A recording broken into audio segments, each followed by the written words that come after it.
ఇది దేవుని గూర్చిన దర్శనం. గొప్ప మేఘం గోళము వలె గుండ్రంగా ఉండి లోపలి తలము కాంతి ఆవరించబడి ఉండెను. ఆ కాంతి అతి కాంతివంతముగా ఉండెను.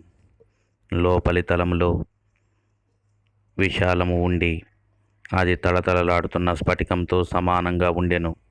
ఇజ్రాయేలులు దేవుణ్ణి చూచినప్పుడు ఆకాశ విశాలము, ఆకాశ మండలము వంటి తేజస్సును వారు చూచిరి. అంతేకాదు, ఆయన పాదముల క్రింద నిగనిగలాడుచున్న నీలమయమైన వస్తువు అనగా జలాలు, మరియు ఆయన పాదముల క్రింద గాఢాంధకారమును కమ్మి ఉండుట చూచిరి.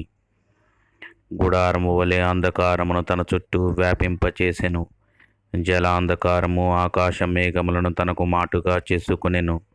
యోహాను తన దర్శనములో ఆయన సింహాసనము ఎదుట స్ఫటికమును పోలిన గాజు సముద్రము వంటి దానిని చూచిరి.